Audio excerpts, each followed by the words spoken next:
Okay, so welcome everyone. We had a little bit of a difficult start, but we're here together, Biyachad, and it's wonderful to have this opportunity to be together and to celebrate a little bit early the holiday of Tu B'Shvat. I just did read in the chat that someone wrote she'd never participated in a Tu B'Shvat Seder, so she's grateful to have this opportunity. And that is exactly what we're here for. Women's League is here to provide you with opportunities that you won't get anywhere else. And so we're very glad that you're with us tonight, that we're all together, and that we're going to celebrate in a little bit different way than usual. So I'm going to turn it right over to Rabbi Margie Sella. Thank you, Debbie. I would like to say that even for those of you who have participated in the Tu B'Shvat Seder before, this will probably be different from any of the others you have ever experienced. I think you're in for a real treat tonight. So I just would like to offer a couple of quick thank yous. First of all, I want to thank our presenter, Miriam Sukoff, and you're going to hear some more about her in just a little while. And I want to thank our president, Debbie Kaner-Goldich, for speaking to Miriam and getting her to bring us this wonderful Tu B'Shvat Seder. I want to offer thanks to all those of you who helped plan this, to our executive director, Ellen Mullins Fields, to our educational VPs, Julia Loeb and Ellen Bresnick, and a very huge thank you to our tech person, Karen Belena, who has been working very hard and is going to make sure that everything runs smoothly this evening. So sit back, relax, enjoy. And now a few words of welcome from our executive director, Rabbi Ellen Mullins Fields. Shalom, Erev Tov. Good to see everybody. Good evening. I just wanted to try to frame this in the Torah portion. So this week we're going to be reading just in a few hours, basically, Parshat Bo, where we read about Yetziat Mitzrayim, the Exodus from Egypt, a true transition of the Jewish people that we're all familiar with, leaving Egypt from their slavery, going into their freedom as they march to the promised land, as we say. So also, I see Tu B'Shvat as quite the transition period. Many of us on the East Coast, especially where we sit now in New Jersey, are waiting for a storm to come. But we can say that Tu B'Shvat is a transition from winter months to the spring, when it's dark out and the days are then eventually going to become longer and light.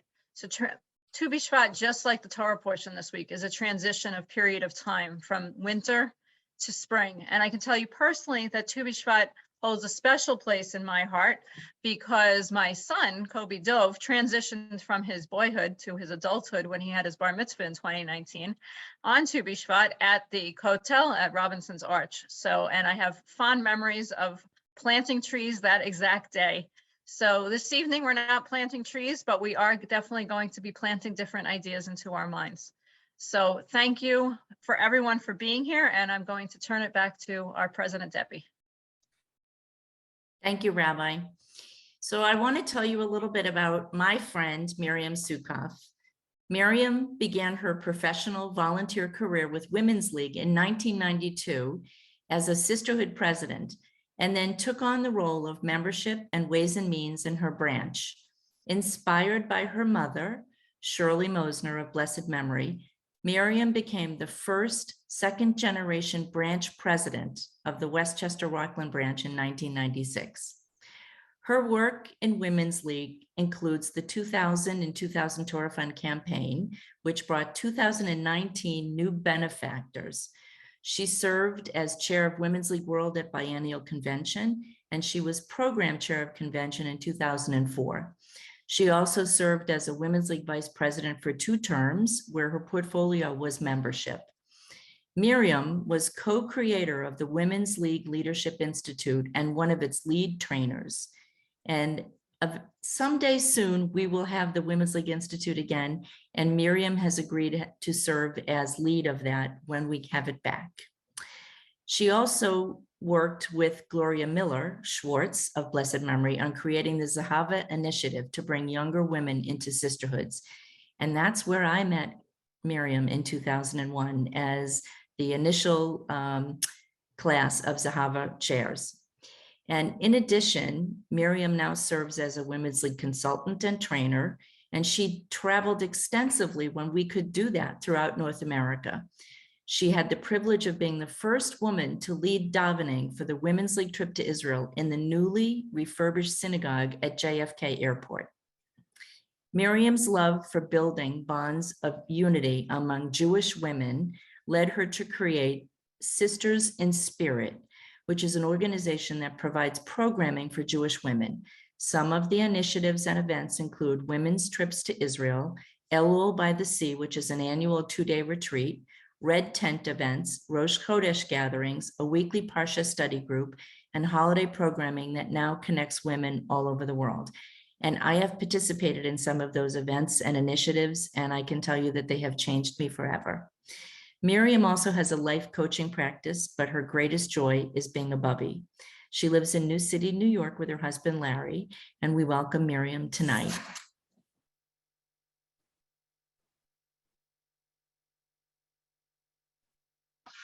Maybe. Yes, no, thank you so much. I am like so thrilled to be with all of you tonight. So many people who I know, some people who I'm yet to meet. And so I want to say how nice it is to be with women together. Hine ma tovu manayim, shevet nashim gam yachad. Sing. Hine ma tovu manayim, shevet nashim gam yachad.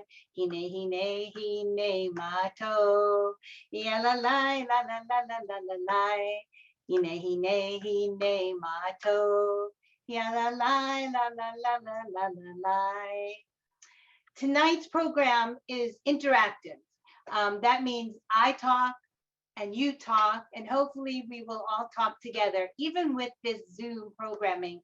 Thank you, Karen, for enabling us to be able to do that. We'll chat on the chat, we'll talk together. I'm hoping that you have your wine or grape juice, crackers, fruits, and nuts, because that's what will make this Tu B'Shvat Seder special. There are so many Tu B'Shvat Seders out there, but tonight, this Tu B'Shvat Seder is about planting seeds, seeds of thought and mind, seeds that will reap courage, resilience, and hope. And that's our blessing for tonight. So let's begin our program tonight, celebrating the New Year of the Trees. And the first page, thank you, Karen. The second page.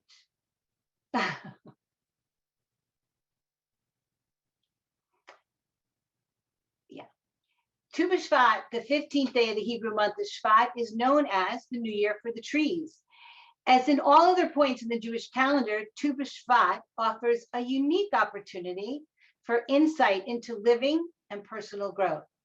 Throughout the centuries, Kabbalists have used the tree as a metaphor to understand God's relationship to the spiritual and physical worlds.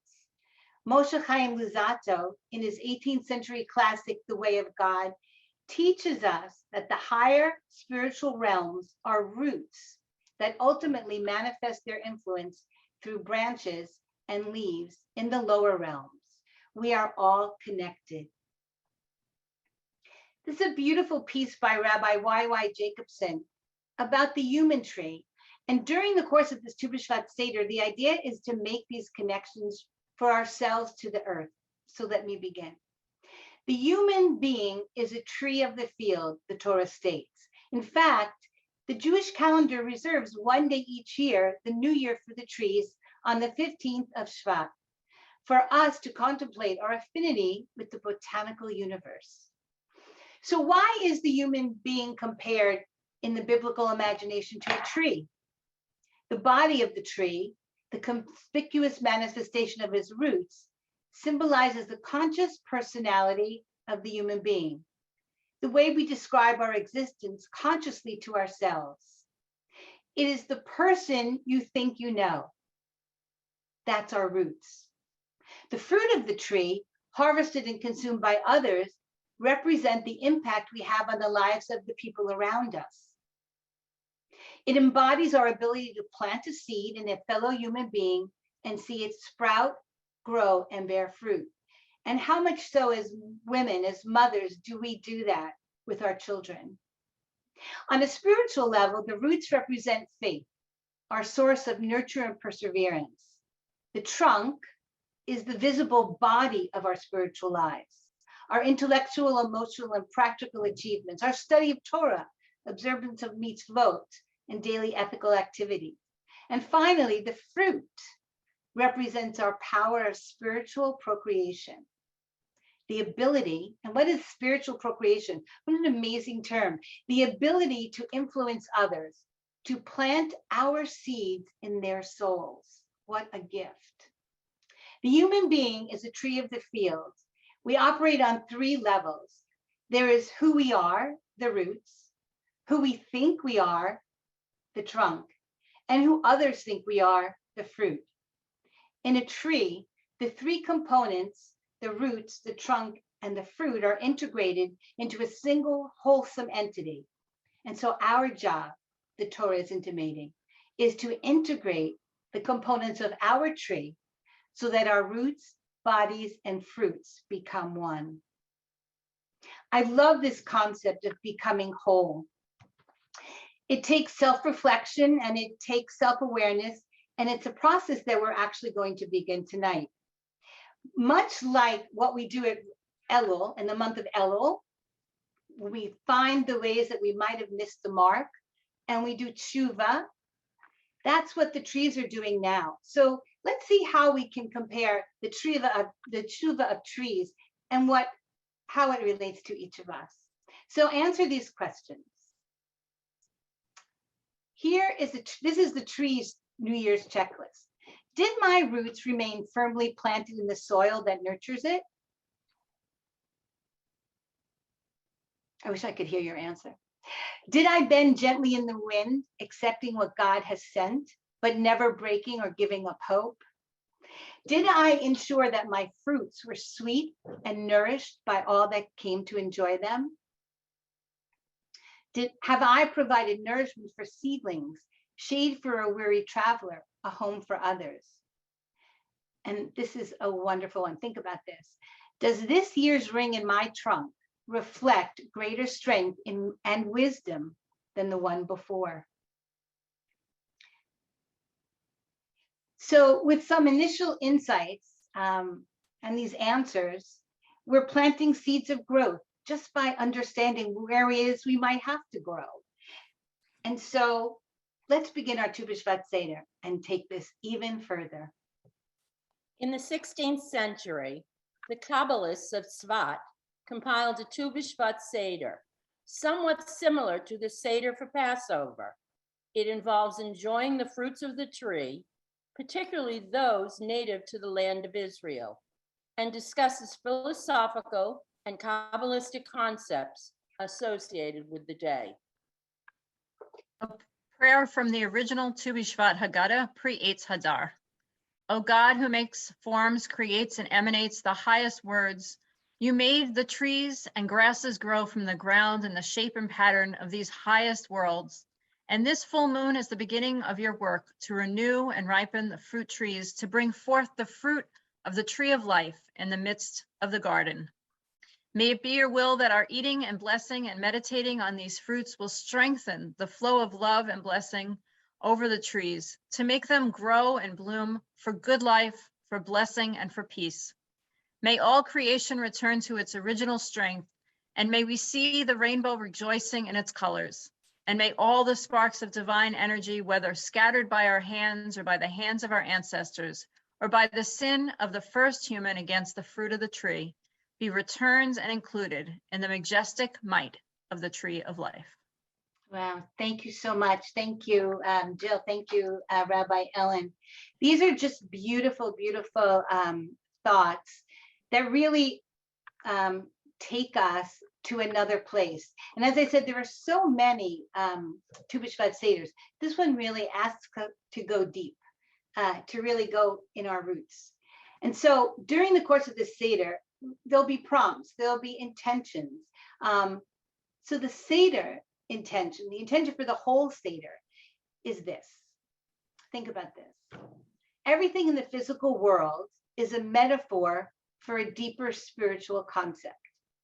Again, we're trying to bring everything together as one. By eating and drinking with kavanah, intention, we make our consumption an act of deep appreciation for and connection with the natural world. And so I want to suggest that in addition to these prompts that we'll share tonight, opportunities to open the ground of thought and prepare our soil, our minds and hearts, is when you're eating, really think about what it is you're chewing. And you know, it's so interesting because in light of one of the aspects of COVID, which is you can't smell or taste, what a blessing it is to be able to smell and taste. So I'm going to ask us to really do that tonight, to smell as you're tasting your fruit. Thank God we're all here tonight healthy and can do that. All right, Edna. Wheat and barley are the first two of the 7 species connected to the greatness of the land of Israel. As it says, a land of wheat and barley, of vines, figs, and pomegranates, a land of olives and honey. Barley represents the setting of boundaries and limits and the importance of restraint. Some restraint is necessary when giving of and giving into ourselves. Limits and boundaries are important parts of our own growth and in the relationship we nurture. Wheat represents unlimited giving and loving kindness. In many of the world's cultures, wheat, bread, represents the most universal form of nourishment. In nourishing a spiritual heart, a person may extend loving kindness to themselves first and then to others. Thank you, Edna. And so there'll be 3 prompts tonight with our wheat. Everyone has their wheat cracker? Okay, great. So I love this idea of wheat, which nourishes a spiritual heart. And who doesn't love bread? I mean, who doesn't eat bread and just feel so good about that? And how interesting that is. And wheat is such a basic and fine element in our world today.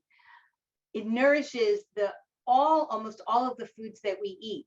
And so the prompts today are this, that I'm going to ask us to think about. How are the ways that we give ourselves loving kindness? How do I show myself love? How am I kind to myself? What limits or boundaries might I need to set in the coming year to be more rooted or grounded? And the third one, which I think is so fascinating, a question to ask ourselves is, what is the ratio of giving to myself and giving to others? We need to find more balance in our lives. So I'm going to ask if you have a cracker, take your cracker and say the bracha together with me.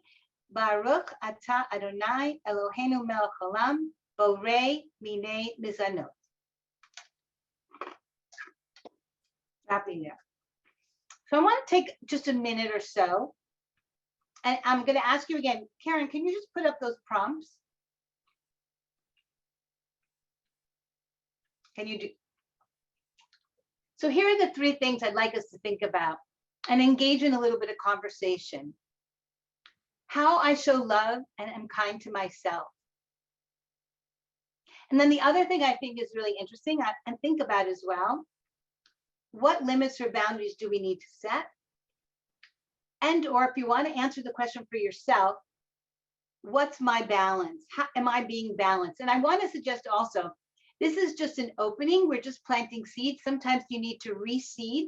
So these are just opportunities to begin to think about what it is we need to do in the coming year. So just take a minute and then let's talk.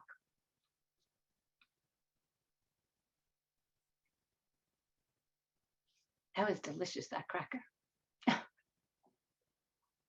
Okay, Karen, we'll go back and see everyone. So I'm hoping, as I said, this is interactive. I talk, you respond, okay? Thumbs up, yes? It's only good, you know, I will say this, in all the years I continue to work with women, what all of you bring to this is so much. And what we can share together as a community is so meaningful. So please, don't be shy. Or if you're even shy, go beyond yourself and let's share a little bit.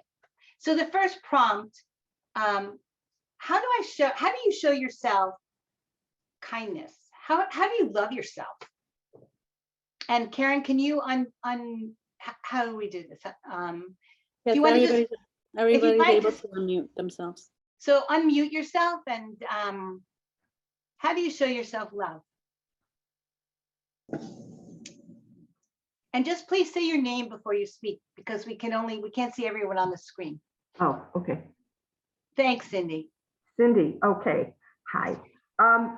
I show love to myself by one, taking time out, giving myself permission to sleep when I'm tired, even if it's a nap during the day. Because nobody else is here to give you permission. It's you, your own time. And in COVID, I wanted to connect that because in the beginning, there was nothing else to do, but you had time. And it really emphasized the fact how important and expansive time is and what you choose to do with that time. Right.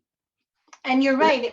At a certain age and stage, it's about you sometimes, except if you're babysitting for your 5-year-old grandson. Well, right, but you know that doesn't last long. No, it doesn't. All right, someone else to share who would like to share. How do you love yourself? Debbie, how do you love yourself? So I don't have a lot of time, as you might imagine.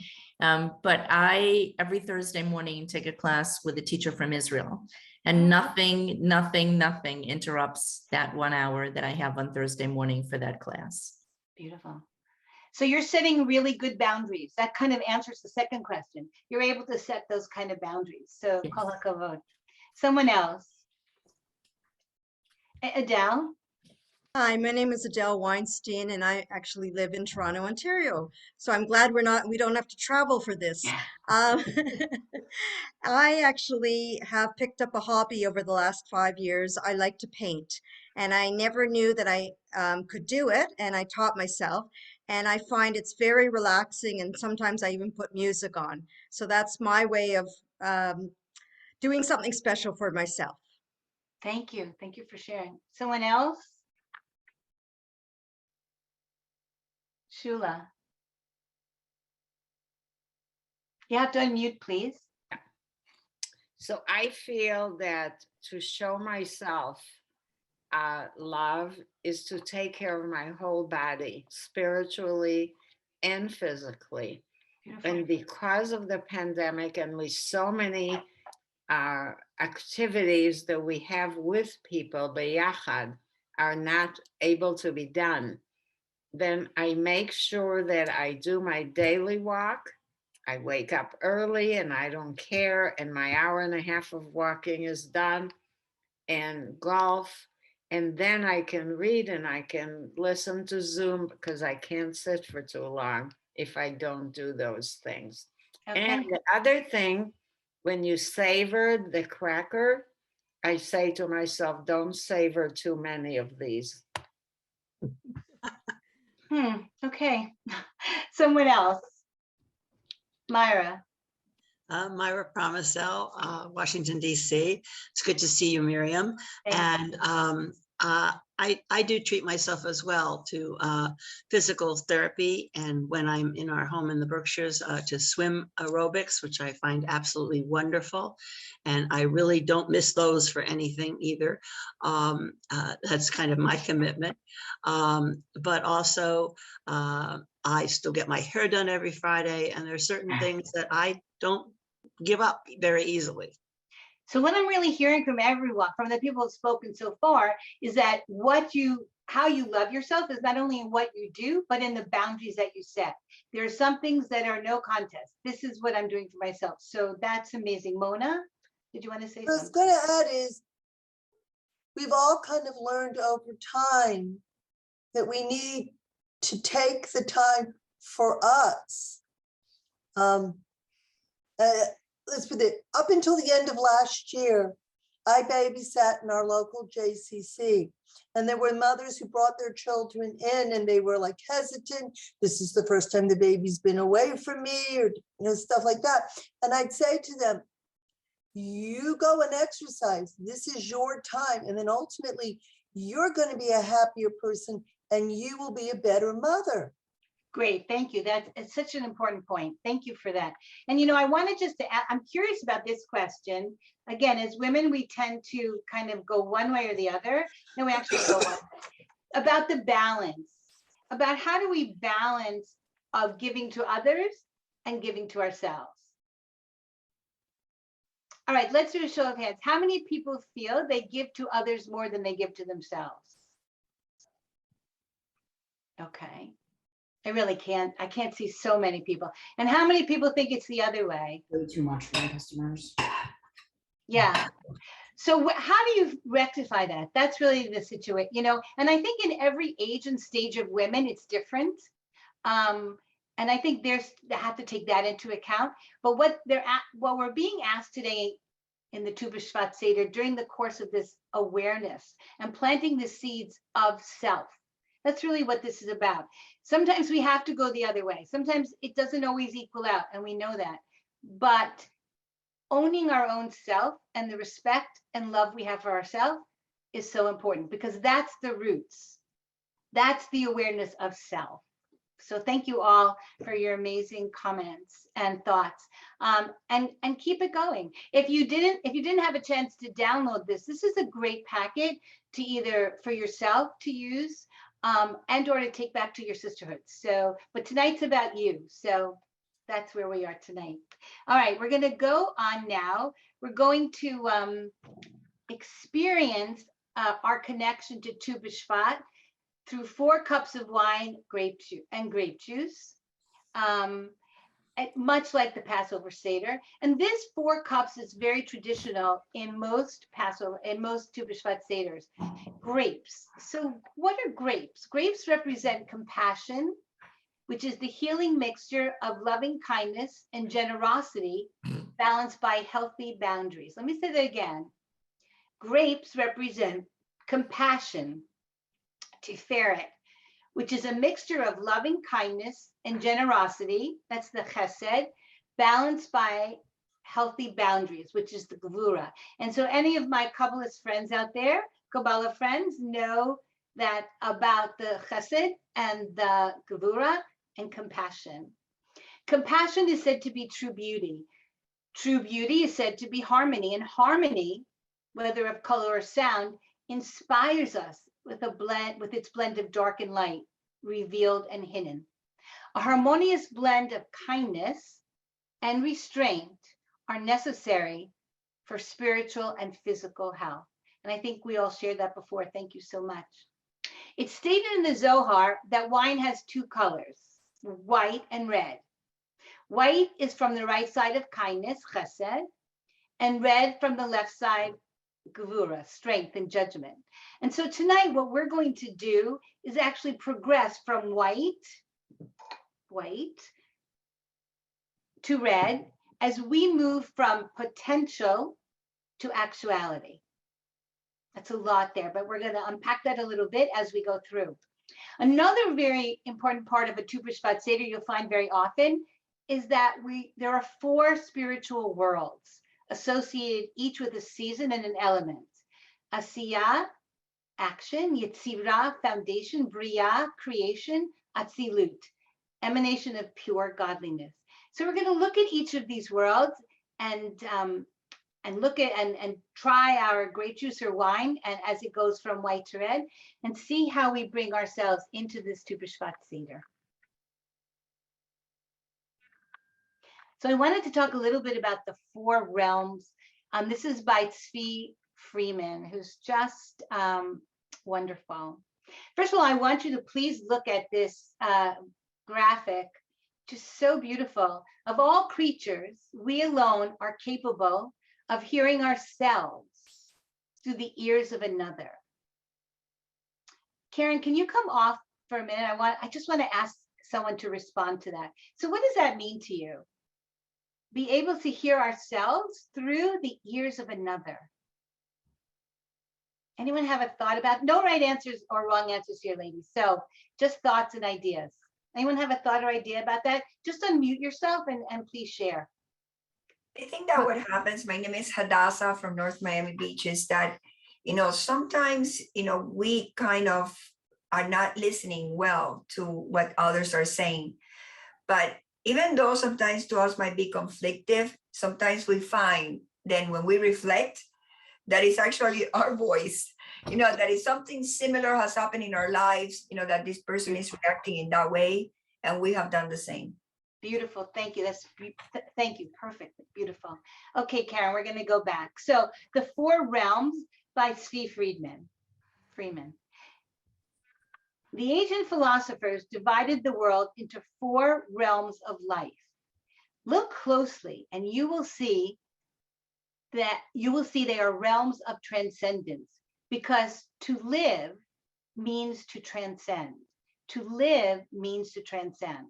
The silent realm, earth, rocks, water, air, and the like, they're all alive, but they don't transcend their bounds. They're stationary, they're fixed. Plants transcend their bounds by growing. Animals transcend their bounds by traversing space. And we human beings, how do we transcend our bounds? We reach outside of ourselves with words, with dialogue. Of all creatures, we alone are capable of hearing ourselves through the ears of another. I think I just love that. I'm going to put that on my bulletin board. That's how much I love that. All right, and now we're going to go to the first world of Asiya, Olam Hasiya, the world of action. Amy? We live in the world of Asiya, action, and physicality. This is a tangible world of flesh, stone, wood. Here, the sparks of the divine is hidden by the shell of appearance. The world of Asiya is associated with winter and with earth. In winter, the ground is frozen, but we know it contains the life of the spirit below.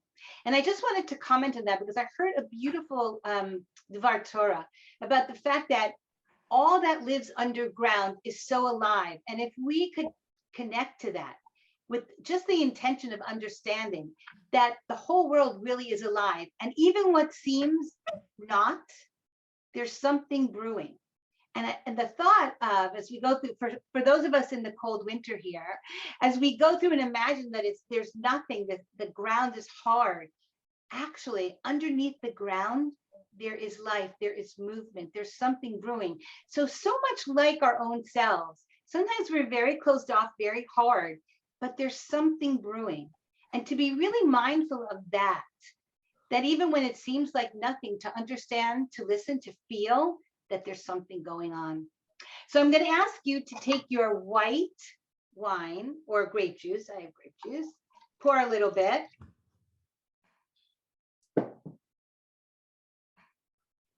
And together, let's say the bracha. Baruch atah Adonai Eloheinu melech haolam, borei peri hagafen. Amen.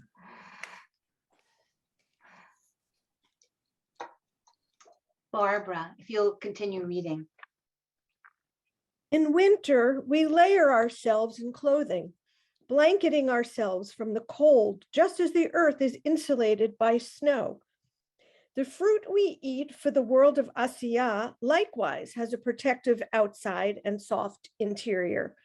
Removing the hard shells of pomegranates, walnuts, almonds, coconuts, or pecans exposes a vulnerable inside.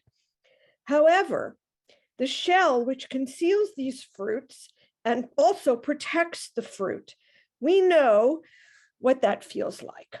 In the world of school, work, and everyday activity, our spiritual selves require protection and nurturing. Sometimes we may need to wrap ourselves in a tough outer shell to protect our feelings and our hearts. Pomegranates, this biblical fruit, reminds us of majesty and splendor. If you have a whole one, look at its ruby-colored crown. A pomegranate is also related to gratitude, and with the abundance of the garnet seeds of the pomegranate, it is easy to feel thankful for this gorgeous fruit. Without gratitude and true appreciation, we tend to fall into either arrogance or bitterness, both extreme blocks to spiritual growth. Yes, thank you so much. Thank you, Barbara. So here I'm going to ask us to pick one of the fruits that we might have. A fruit that has a hard outer shell and something edible inside. So I'm just curious, Karen, can you just put us on the chat? I'm curious if you'll type into the chat, what are you eating?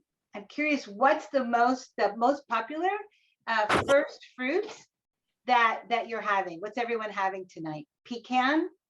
Oh, you could just like that. Great. Almonds, walnut, almonds. So I think our nuts really are an orange, right? Almonds. Of course, almonds are so much a part of Tu B'Shvat. My favorite song.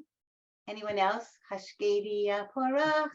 If this was a different kind of Seder, we'd be singing, but I'm going to leave it at that. Walnut, nuts. I'm sorry. Assorted nuts, great. Okay, so I think we're good here. So here's what I'm going to ask us to do. We have our nut, which fruit, what we have, and we'll say the bracha, and then we'll take a bite. But as we're biting, eating, really savoring what it tastes like, maybe that it's hard to bite into. I just thought about that. The question is, the prompt is, when do you feel most vulnerable? And what feelings or thoughts do you feel you need to protect? And the other side of that, of course, because we're all about balance, is where do you need nurturing? Where do you need nurturing? So let's say the bracha together. Take your fruit, your nuts. Baruch atah Adonai Eloheinu melech haolam borei peri ha'etz. Take a minute, and I'm going to ask us to maybe put this into the chat as well. But go slow, Karen. I can't read that fast. Take a minute and think about it.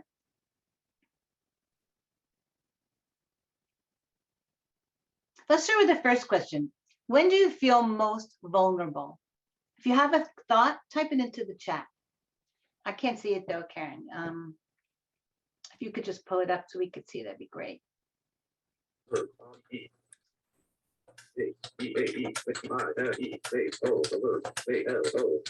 When I'm not free to do what I want, I feel most, can you just slow that down a little bit, Karen? With COVID, okay, thank you, sweetie. Outside, anywhere outside my home, so true. Nowadays, so true. Yeah. I feel most vulnerable when someone I love is ill. I feel vulnerable among strangers. I'm a perfectionist, so I take things personally. I understand that. Entering new experiences with people, with new people, makes us feel vulnerable. Even at this age and stage, ladies, we're still vulnerable. We still have those feelings sometimes of just not being comfortable with ourselves when I'm ill, very much meeting new people. Yeah. And so then the next prompt is, what feelings or thoughts do you need to protect? Do you feel you need to protect? I know, so these are again thinking questions. You might want to just call me tomorrow or write to me and say, Miriam, this is what I thought about today. So my independence, yeah, very much so. What do we need to protect at this age and stage of our lives, in this age and stage of your life that you're in? What needs protection? Independence, I think, is a big one. Being alone, our time needs to be protected very much. If you're in a sandwich generation, absolutely, it's a big one. Again, boundaries, our health, my creativity, wow, yeah. Saying too much to others needs to be protected. Okay, sleep. And the last question, which I think is so important, and I'm hoping even if you don't have the booklet, you write the answer to this down, because just as we need to seed, plant seeds, those seeds need to be watered and nurtured. They need sun. Sometimes they need to be fed. And so that's what we need also. We can plant as many seeds as we want, but how are we nurturing them? What are we feeding them with? So that's the question. How do we need nurturing? How do we need to be nurtured?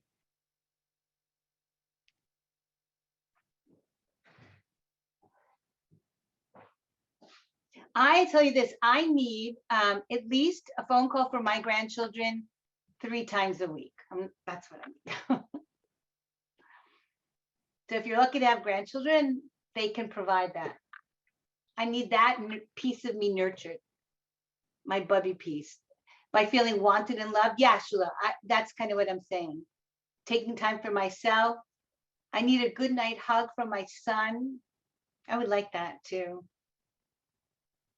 So the question I want to ask is, I want to pose this, and I don't know if we can open it up, but I just need 1 or 2 answers. I'm curious. So you know what you need, and how do you get it? You know what you need. Do we ask for it? Do we send messages? And how important is that to let someone know what you need? That plant that we plant, we know what it needs. We read a book, we need the Farmer's Almanac. It needs 2 doses of this, 3 doses of that. But how do we tell other people what it is we need? How do we share that? I love that. It's important to communicate our needs. I'm learning to ask for what I need. Yeah, just by modeling it. Great answers, beautiful answers. Thank you. By modeling it and by asking. That's sometimes hard, right? It's hard to ask for what you want. It's a very big grown-up step to take. And that's okay. This is the year to do it. Okay, thank you. All right, we're going to go on to Olam Hayitzira. Julia. Olam Hayitzira, the world of formation. We live in the world of Yetzirah, change, emotion, transformation. In this world, we turn clay into bricks, iron into plows, words into poetry. In this sphere, we celebrate our creative power, both ours and God's. The world of Yetzirah is the world of emotions and heart. In this realm, we celebrate change and creativity, flux and flow.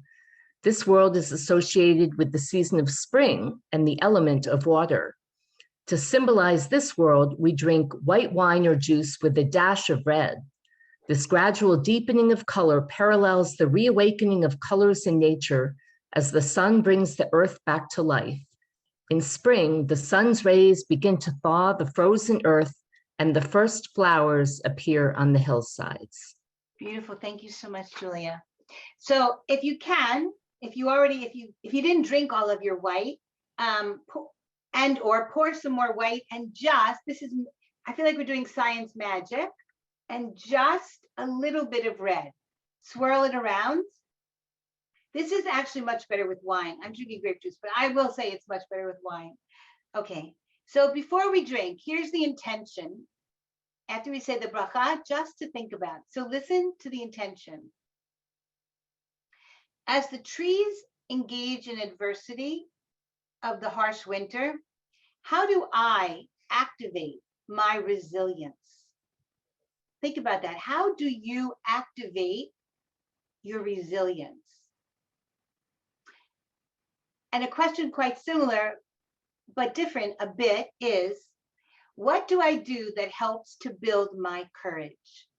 So some of the things that you mentioned before about meeting people, taking responsibility, the things that you felt uneasy about, how do you build courage to be able to do the things you want to do, the things you need to do, taking care of someone who's not well? Where does that courage come from? Where does the courage to go out and meet new people? Courage, resilience. And together, let's say the bracha. Baruch atah Adonai Eloheinu melech haolam borei peri hagafen.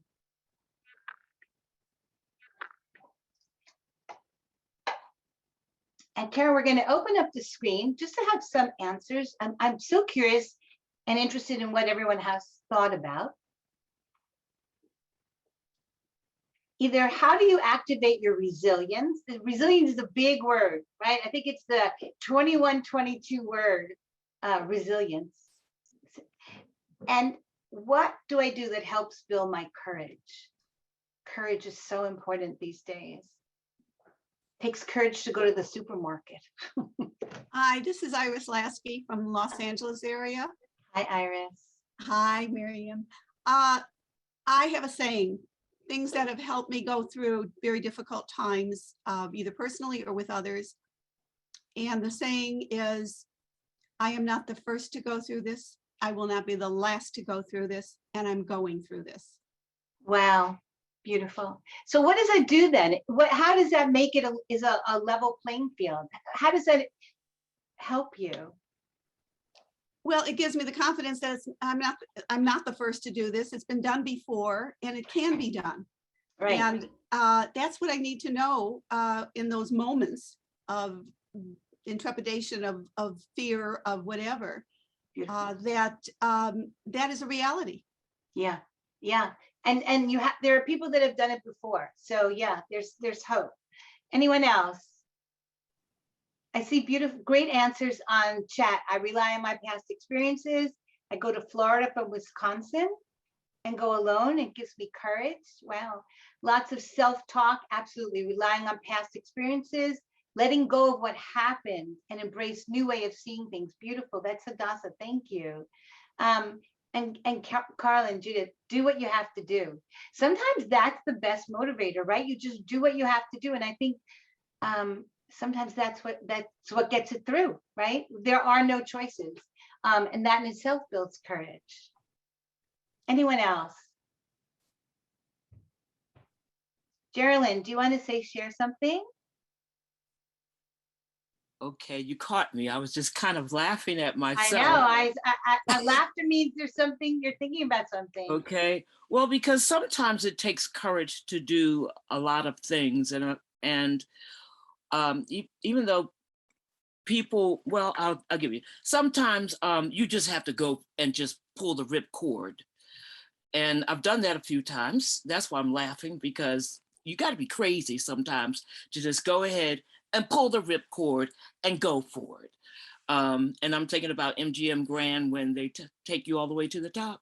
Yeah, and you don't hesitate, because if you hesitate, you'll end up there a long time. Oh my. Okay? Oh, So you yeah, just yeah, rip yeah. the cord, and then you initially might express your apprehension by screaming, and then maybe you'll have a moment of enjoyment as you're swinging above the rooftops. I hope so. That's why I was laughing at myself. Okay. I saw someone had a hand up. Marlene, I think the name was. I didn't catch it. Can you unmute and just talk? What you were, someone who, Margaret. Was it Margaret? Yeah. It was an M name, but I didn't remember. Okay, thank you. Looking at the, how do I activate my resilience in the winter? My response was, I get out of bed. It's cold in the winter. Yeah. And sometimes I struggle getting out of bed to go on with my day in the best of times. And especially in the winter, my resilience is just to get up and do it. Just good. Get Yeah, up. yeah. Thank you. Amy, I saw you had your hand was raised. Yeah, so in answer, what do I do that helps to build my courage? I have a team, and I have a team of dear friends who, when I'm in crisis mode, I call them, and we talk about what I need to help me build that courage to do what I need to do. And it's you know, and I realize that there's not a whole lot, you know, that it's going to be okay. It's going to be okay. Thank you, Amy. Thank you. So you engage other people, right? And so I think that's so important. Rita. Well, I was going to say, my husband's aunt, who lived to 104, God bless her, her secret, she said, was no matter what, you get up every day, you get dressed, you do your hair, you put on your makeup, you put on your jewelry, even if you're not going anywhere, but you look good every single day and you put yourself together. And she did till her dying day at 104. So I think what you're talking about, Rita, is self-care. I think that's really what that is. Well, and You it's care enough- resilience. It's resilience. It is resilience, but Not part of- giving into age. Not giving into age. Yeah, I like that. Thank you. That's beautiful. Beth, did you want to say something? Yeah, I agree with that. A couple of times my daughter, who lives in California, will do FaceTime. She said, where are you going? You're dressed up, you have makeup on, your hair is done. I said, I do it for me. When I Yeah, pass by a beautiful. mirror or I see a reflection, I say, well, I see a person who is engaged in the world and doing a little self-care. So I want to just bet, I love what you said. That's such an important point, engaged in the world. And that is actually, all of nature engages with each other, right? And that's what the first reading was about, the tree, how it's a part of everything, right? And all the parts of it are a part of everything. So thank you, that's a beautiful thought, that we engage in the world. How important that is. Thank you. Thank you, everybody. So now we're going to look at the world of Yetzirah, as it relates to the fruits that we eat. All right, we're going to talk about some of these fruits that don't have protective outer shells, but what they do have is a pit inside. Peaches, pits, apricots. So they symbolize how in spring, listen to this, we'll forget our protective attire and expose our soft bodies to the sun. I'm not so sure I'm exposing so much of my body, but I will say that we let go, okay? In this world of Yetzirah, we let go.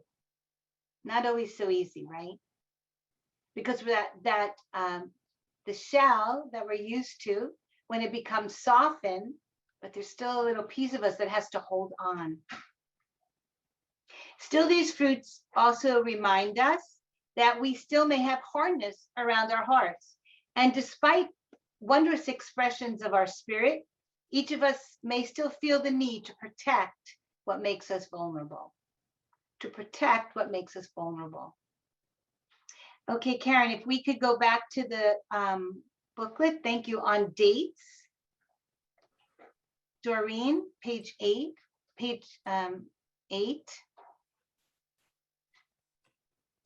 Look how you went beautiful. Okay, thank you, Doreen. No, page 8. Good, dates. Okay. The date palm reaches up to the heavens, representing kingdom. Kingdom represents godliness, manifested here on earth. Can we take part in this manifestation? Can we bring holiness and God consciousness into our physical space? Yes, when we recognize the incredible, powerful source of our soul, and by treating ourselves with the kind of self-love that this knowledge will bring out in us. Yes, by living up to our potential and by recognizing how precious life is. Yes, by remembering the source of our being and trusting that our lives are meant to be lived in hope. Olives. The olive itself tastes bitter, especially when uncured, and the bitter taste is a catalyst for healing. The sages tell us that eating the fruit of the olive causes forgetfulness. Forgetting, says Reb Nachman of Breslov, is a very great gift. Our memories can paralyze us. By forgetting the bitter, painful times in our lives, we can make room for light and healing. Beautiful, thank you, Doreen. It's a beautiful poem I'd like to share. If only I could forget the wrong that my neighbor did to me 10 years ago. If only I could forget all of the old baggage that I'm carrying from childhood. If only I could stop reacting negatively to the situations that I face every single day. I wish I could just put all of my old patterns behind me and start fresh. The truth is that we can, because we were given the greatest gift of forgetfulness. Every capacity within the human character has its potential for holy expression, and forgetting has its place too. One of the words in Hebrew for a human being is an enosh, and its root is in the Aramaic inshi, to forget. How do I learn to forget the memories and ways of thinking that harm me? First of all, I have to really want to let go of them. After that, I have to develop the habit of asking God to remove the memories from me whenever they come up. Little by little, I will find myself liberated. Rabbi Nachman said, when a person is caught in a morass of clinging mud, He can't get out all at once. Can you just picture that? He has 1 foot in and 1 foot out. 1 foot in and 1 foot out. 1 foot in, 1 foot out, and then he's out. So yes, look forward to watching this. Yes. So what we're really going to ask ourselves is this. And I think this is such an important piece of growing our spiritual selves, of planting that seed of forgetfulness to erase the pain that we don't have to carry. And as you can see from this, the writer, it went back 10 years ago. It went back to a childhood experience. The question to ask is, why do I need this? We don't. We don't need the pain. So we can forget. So the question I ask us is, what do we need to forget? What do you need to forget to be able to move on in your life? Think of a situation. Think of a situation that's troubling you, that's painful, it's aggravating. What would you need to be able to do to be able to move on in your life? The beginning is to plant the seed of wanting to forget, asking God, deciding that you will. So there are just so many steps. And so my next question would be to us, so what's the first step that you can do, that you can take to actually do this?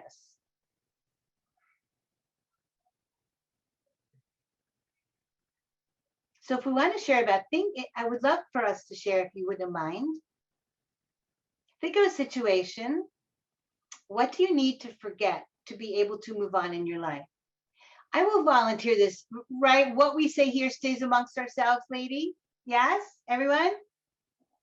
Okay.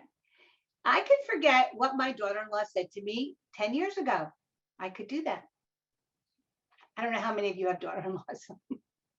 So to be able to move on and have a successful relationship with her, I need to forget what happened 10 years ago.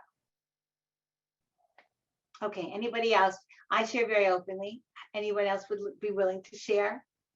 Be present in the now, focus on what you're doing. I love that. Hadassah, let go of resentment. That's so very true.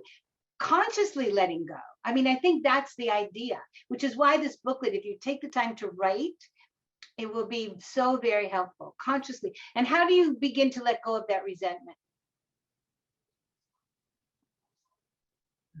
If anyone wants to unmute and just talk a bit. Yeah, I do. Okay, Beth. I think forgiveness, even though a person said some hurtful things years ago, in order to move on, we have to forgive them and concentrate on the positives and the positives in the relationship, so that there's a gratitude for the present, and try to forgive the past, because it won't help the relationship at all. So no, thank you. And you know what? It's so, I mean, this is great Shuba in the middle of January. Beautiful, thank you. And I want to say, I didn't catch the name of the person who wrote it, but take a Musar class. Beautiful. It's a great idea. It will definitely help. That was me, Debbie Weber. Thank you, Debbie. Thank you. I love my Musar class. Hetty says, we all do have choices, and it's up to us to make the choice to move forward. And I love that. Just do it. Just make the choice. Take that first step. But it takes action. It doesn't just happen.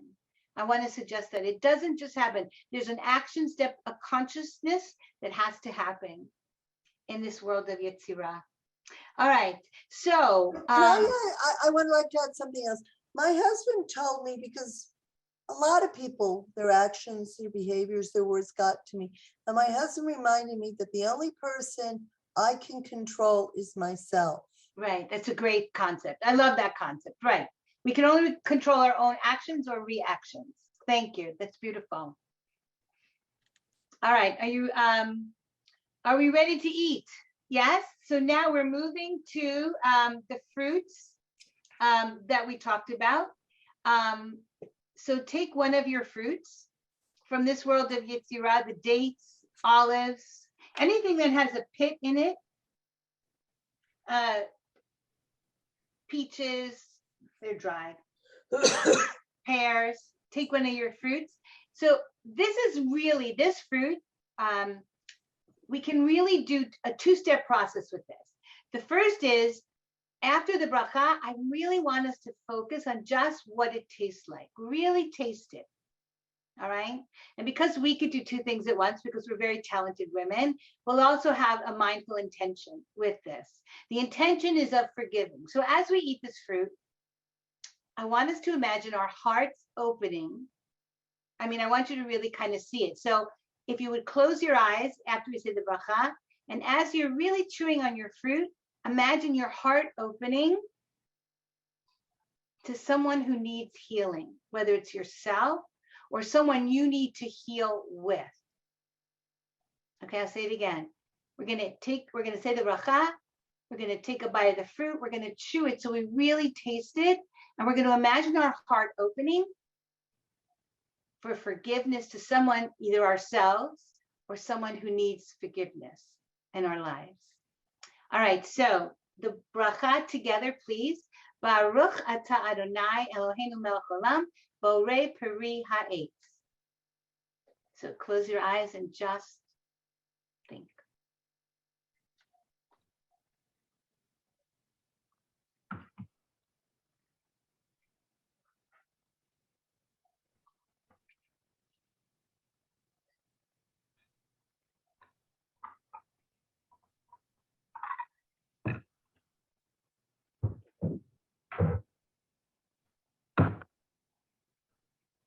Let it go all around your mouth.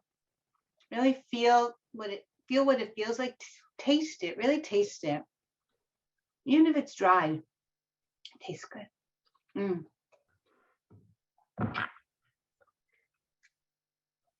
That mindfulness of just eating. You know how they tell us we shouldn't eat with the TV on? We should really focus on our food. Really, did anyone have a feeling that it was different by really focusing on? Yes. Cindy, yeah, you felt that way? Anyone else? Just say it, because I can't see everyone. Yeah? Yes. Just talk a little bit about it. Who said yes? Rita, I see you're really, oh, Rita, you're beautiful. I love how you're doing that. It's so awesome. I could see you're really tasting it. Beautiful. I know. She's muted. All right. Okay. That was the most delicious date I ever had. Why do you say, why was it the most delicious? I had my eyes closed and I was eating it very slowly, and I could feel the texture and feel it moving around my mouth and the sweetness of it. You know, just dates are delicious, but it just really was quite an experience. Very nice. Thank you. And it is, yeah, thank you. Thank you for sharing that, Linda. It is, thank you.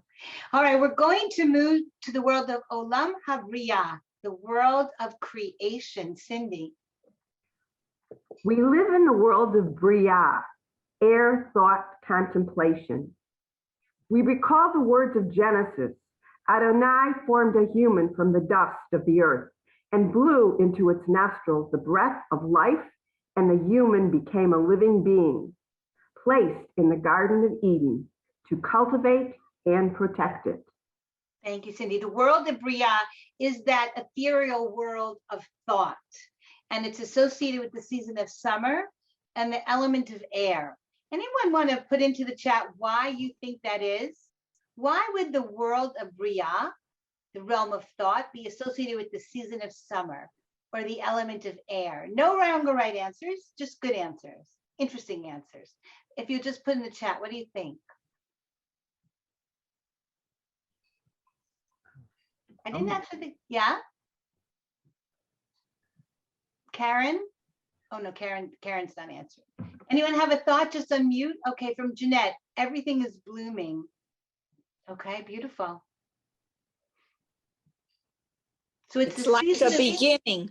Right. Say again, I'm sorry. It's like a beginning. You feel the summer is like the beginning?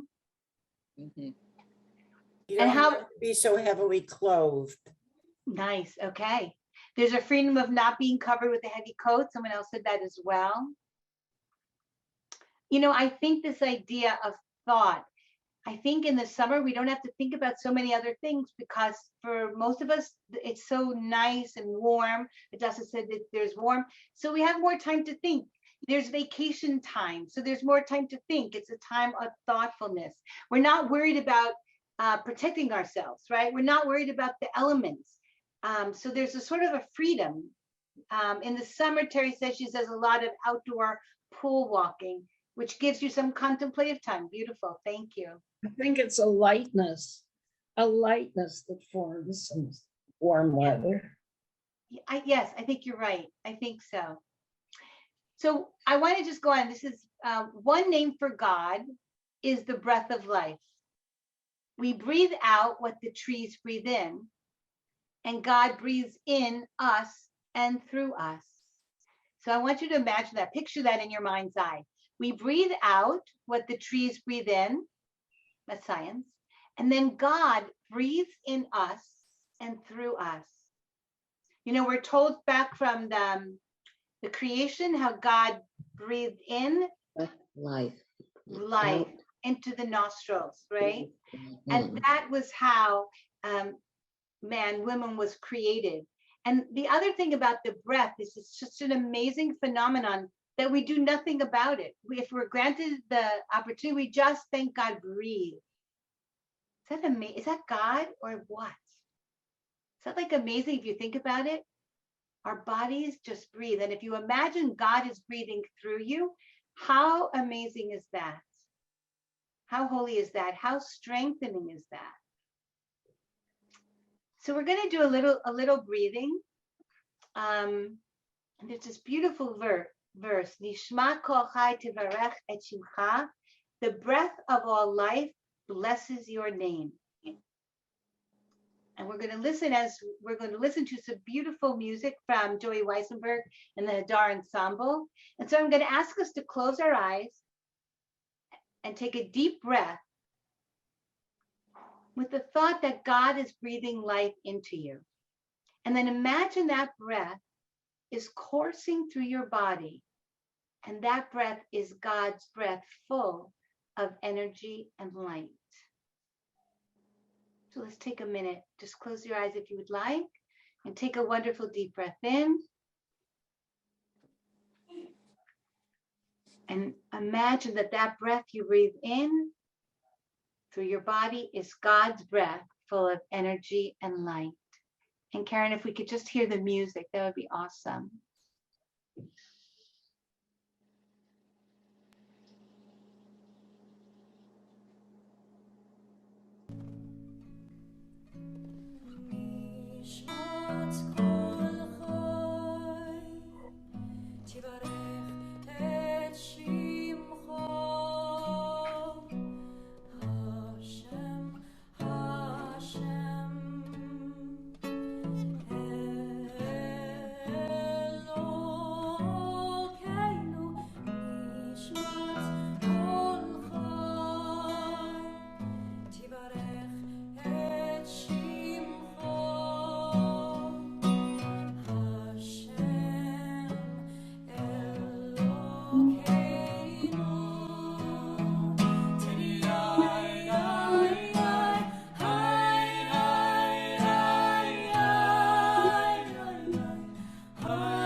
Beautiful, thank you. And then take a wonderful deep breath in and exhale, nice, smooth out.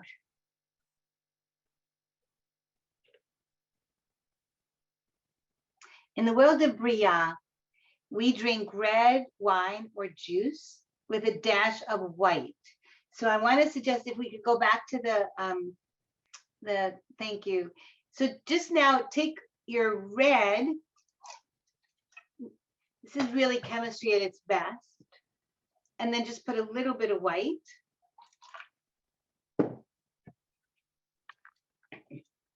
So this reminds us that the land becomes warmer and the colors of the fruits deepen as they ripen, and we too become warmer and more open. We add a bit of the white wine or juice to the red, and together we recite, Baruch atah Adonai Eloheinu melech haolam, borei peri hagafen.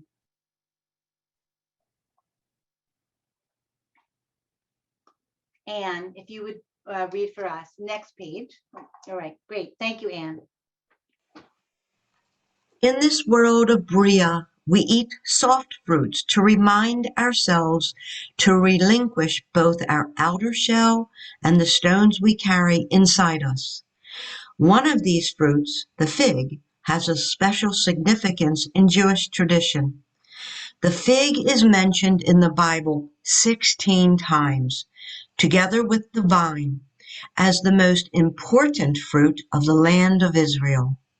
In Torah, the fig symbolizes an era of peace and security. Figs. Figs represent endurance. Figs on the same tree ripen at different times. If you want a ripe fig, you must watch your fig tree daily. Day after day, we must endure paying attention to each fig. And to carry this metaphor into our lives, if we want our lives to be fruitful, we must pay attention to and make a commitment to our own personal growth, day after day, step by step, and then we achieve victory. Victory is another Kabbalistic association with the fig. Thank you so much, and that was beautiful. So why was the Torah likened to a fig tree? Because while the fruit of most other trees, the olive, the vine, and the date is gathered all at once, harvested all at once, the fig tree is gathered little by little. And it's the same with Torah. One gathers a little learning today and much tomorrow, for it cannot be learned in 1 year or even in 2. So the question, the prompt I ask is, what do you need to give attention to each day for your personal growth? And if we could just put those answers into the chat, I'm so curious what you might say. What do you need to give attention to each day for your personal growth? Little by little, inch by inch, row by row, to live in the present. Yeah.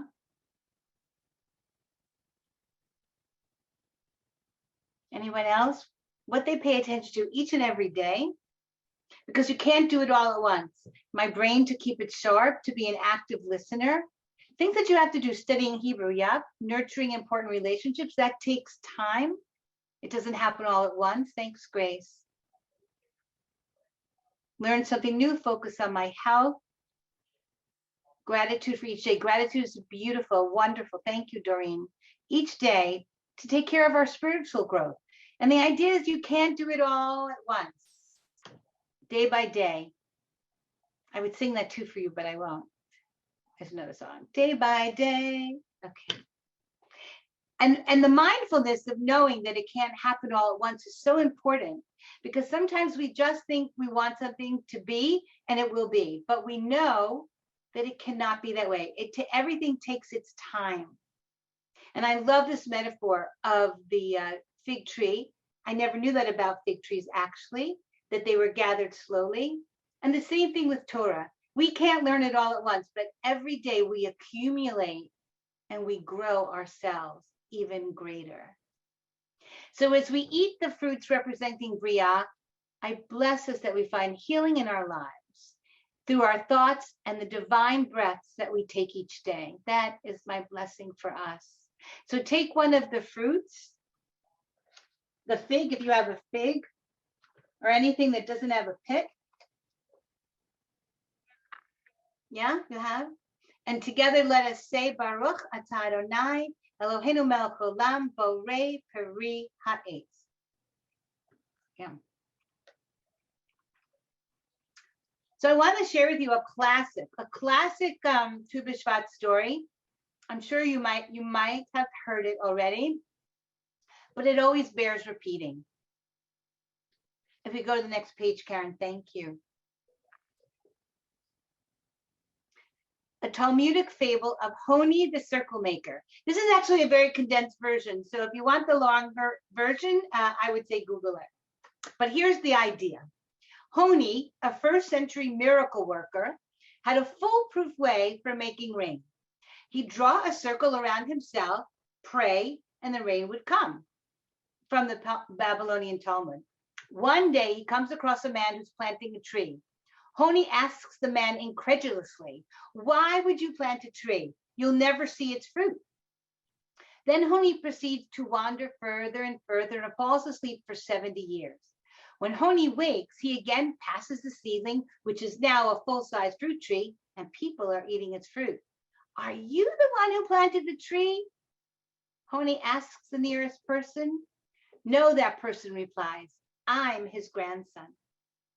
So I love this metaphor for who we are and what we do in this world.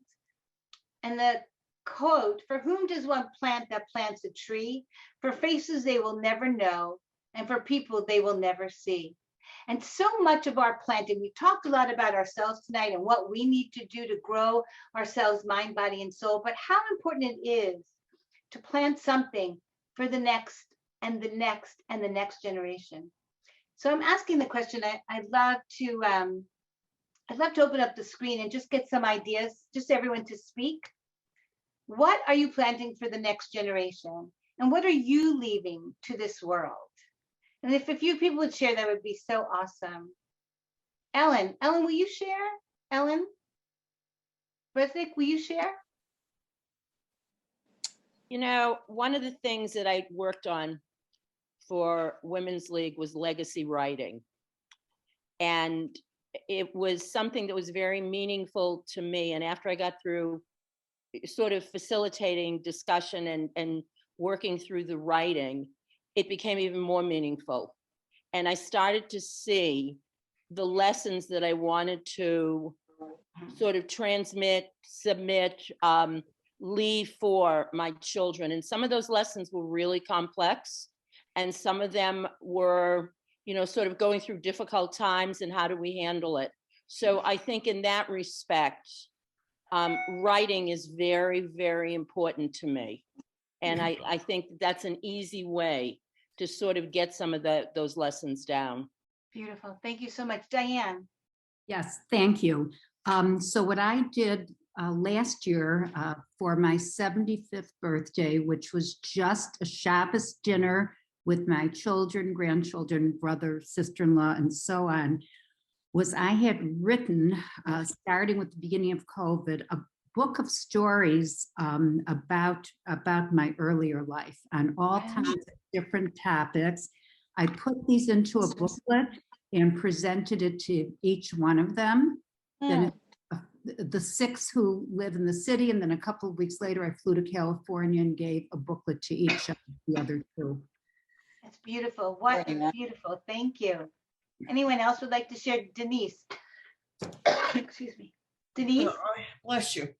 I would like very much to leave Judaism to my grandson.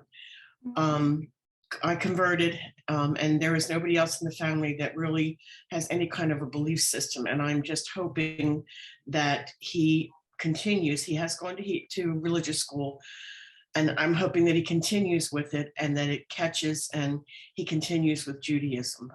That's beautiful. Because I think it's so important for him to have a belief system, and especially the values that Judaism teaches. Beautiful. And that will go on and door, on and on and on. Yeah. Thank you. One more person to share.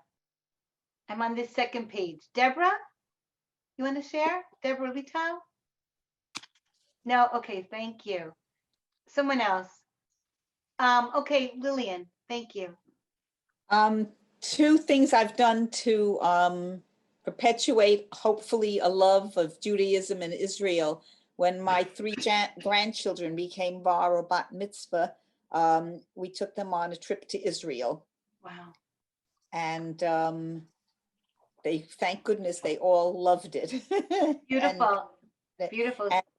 And every year before Tu B'Shvat, I plant a tree for each of the grandchildren and send it to them, also to make them think about Israel. And now I've started to do that for my grand nieces. I have twin grand nieces. Beautiful. And now Oh, Lillian, you know what you're saying is, it's one level, it's really just the thoughts and the deeds, but the other is the trees that grow. I just want to end with this one thought from Hetty. Everything we do in this network of Women's League is for the future. So it is here for this in many generations to come and continue to be an important part of the greater Jewish community. Hetty, it's beautiful. Thank you so, so much for sharing that. We're going to go into the last world, the world of Olam Ha'atzilut, the world of essence. We live in a world of Atzilut, essence, divine emanation. Physics tells us that what seems solid is actually filled with impossibly small spaces. Atzilut affirms this knowing. What seems like creation is actually just God. What seems like creation is actually just God. The world of Atzilut is the world of essence and spirit. The world is associated with the season of fall and the element of fire. This is the world of that which is intangible. To represent Atzilut, we drink deep red wine or juice. The pure red liquid represents the full bloom of nature before the cold winter.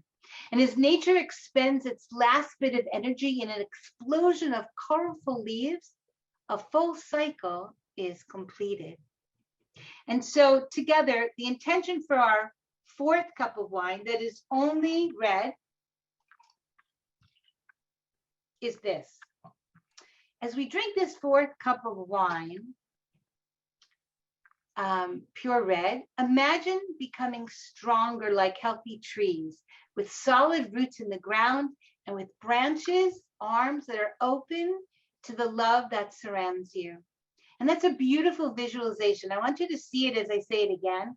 Imagine becoming a stronger like trees.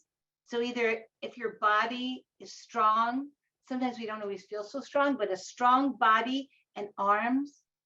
And the arms are open to all the love that surrounds us. What a wonderful feeling, right? To be surrounded with love.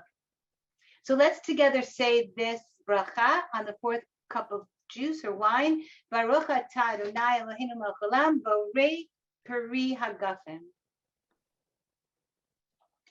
In the world of Atzilut, we eat no fruit, for this world cannot be represented by any fruit. In this spiritual world, we become aware of God's love and mercy and wisdom that we perceive with our hearts, not our senses. Our hearts are full, and we praise the source that renews all creation.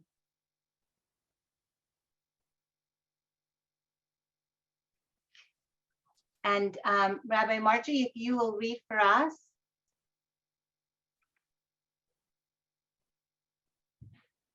Rabbi Margie. A prayer of Reb Nachman of Bratslav.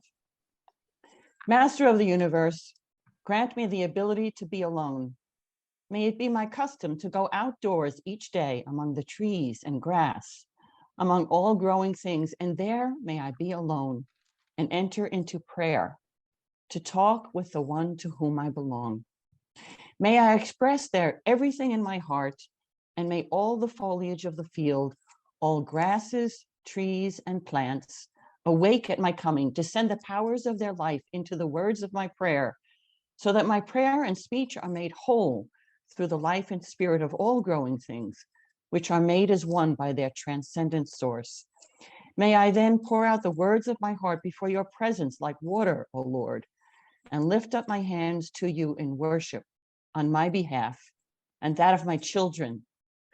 May it be your will, O God of our ancestors, that through our eating of the fruits you have created, the trees be filled with the glory of their ability to renew themselves for new blossoming from the start of the year to its end, so that our lives too will be renewed and filled with goodness, blessings, and peace. And we all say, Amen. Amen. So I want to end with this. Thank you all for being such amazing participants and really sharing your hearts.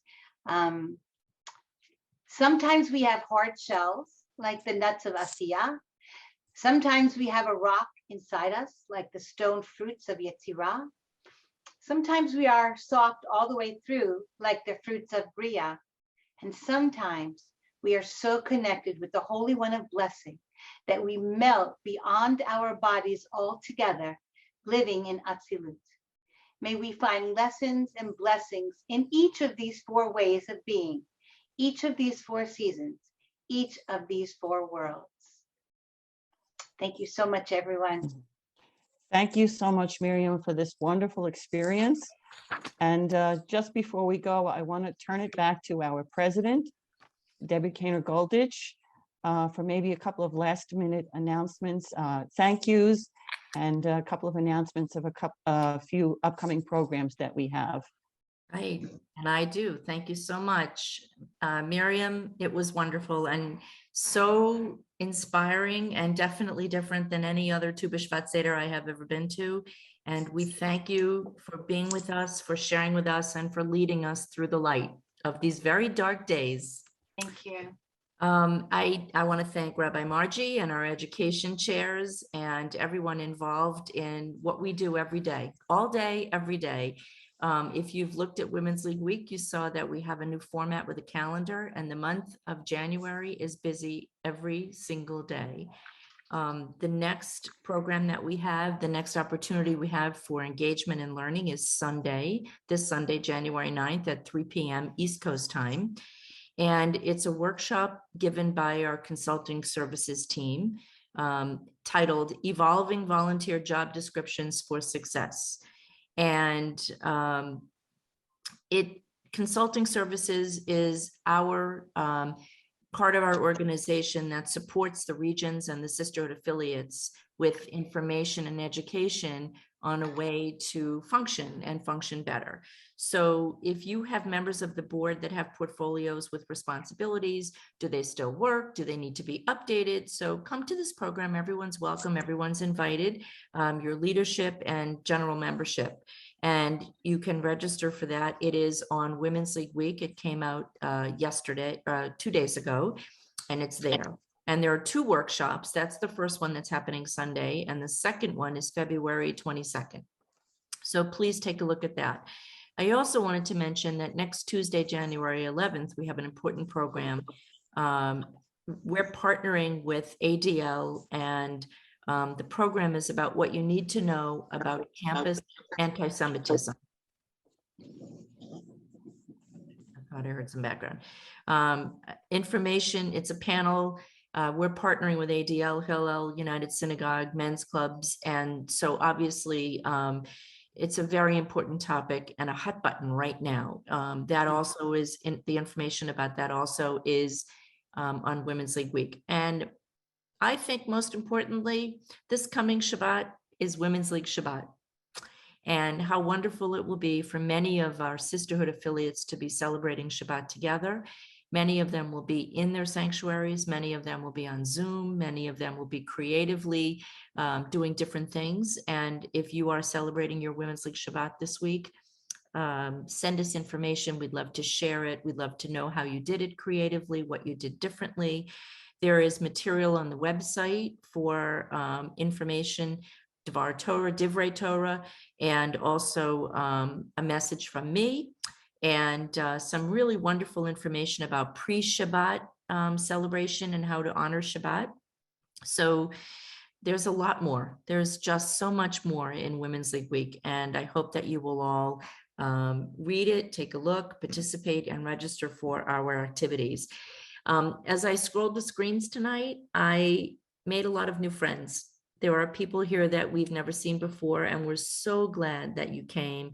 We're so glad you're with us. We're so glad you chose to spend your evening with us and to be part of our community, Biyachad together.